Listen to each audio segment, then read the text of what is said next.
This is the original Shell oil na nabili ko mismo dyan sa Shell Philippines dito sa Shopee. Ito naman yung oil na nabili ko sa mga ordinaryong shop dito sa Shopee. Merong malaking pinagkaiba itong mga oil na to kesa dito sa mga oil na binili ko mismo doon sa Shell Philippines. So, ang binili ko na to ay 10 piraso kasi dito sa aking business, yan, dito sa aking business, ang ginagamit ko talaga ay Shell Long Ride. Long ride kasi kaya niya hanggang 6,000 kilometers. Pero kung napanood nyo yung ilan kong mga videos, hindi ko sinasagad up to 6,000 kilometers. Pinakasagad ko dito is 4,500. Unlike nung ibang mga oil na kaya lang ng 1,000, 1,500, ako mismo yung nag-change oil ng aking mga motor. Kaya nakikita ko yung quality ng oil ng 4,500. Okay pa siya. Para sa akin hanggang doon lang. Hindi kaya ng 6,000. Ngayon, kaya ko ginawa tong video na to para mapakita sa inyo kung ano yung difference nitong mga oil na nabili mo sa Shell mismo kesa doon sa oil na nabili mo sa mga shop lang. Naubusan kasi ang Shell Philippines nung nakaraan sa Shopee. So, nag-i-stock talaga ako. Unfortunately, medyo na-late ako ng purchase nung nakaraan. So, itong mga to, nabili ko doon sa shop. 5 piraso ito kasi nga ganun talaga akong order bulk. As you can see, sa kulay pa lang, no, nakikita mo na yung difference. Number one na pansin ko dito is yung kulay. Consistent yung kulay ng mga Shell oil na nabili ko sa Shell Philippines, no? Doon mismo sa legit na shop mismo ng Shell Philippines. Mas darker. Tingnan niyo yung kulay, 'di ba? Mas darker yung kanyang case, lagayan. Baba ko lang 'to. Tapos, isa sa mga palatandaan is yung tigas. Mas matigas 'to pag pinindot mo.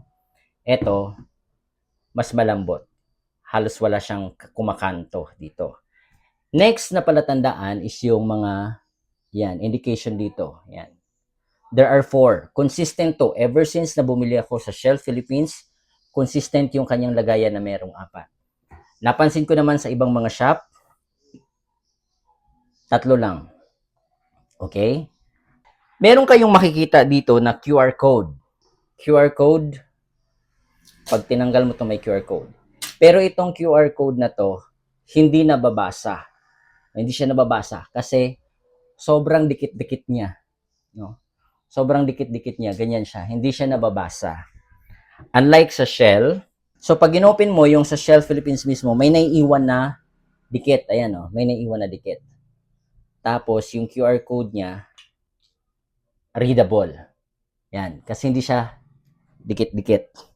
Ordinaryong shop, ito yung sa Shell. Ayan o. Mas darker ito, parang hindi kita yung mga awang niya, unlike this one. Sa likod naman, ito, pag inopen mo, dapat naiiwan yung isa dyan. Ito siya. Oh. Ayan. Naiiwan. Ba? Dapat naiiwan yan. Pero halos, ganun lang siya kadali tanggalin. Sa legit na Shell Philippines, pag tinanggal mo yan, naiiwan talaga to. Sobrang hirap niyan tanggalin. Ayan. Okay?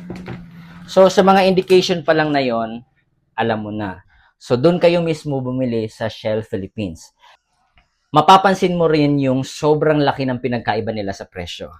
Ito pong Shell na long ride sa Shell Philippines ay tumatakbo ng mga more or less 400 pesos depende sa voucher, no? Pero dun sa ibang mga shop, may mabibili ka lang nito na parang 200 plus. Can you imagine? 6,000 kilometers, long ride, pero 200 plus lang.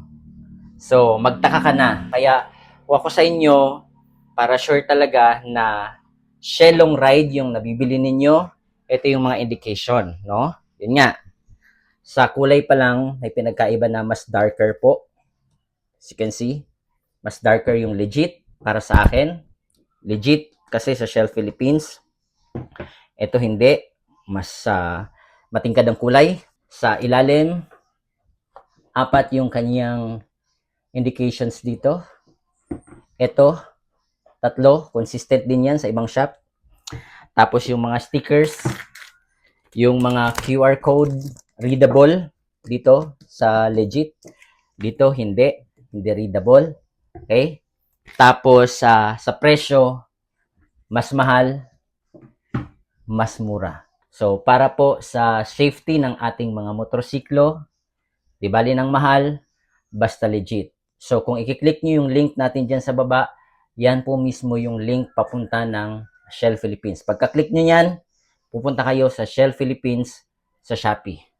Legit po doon.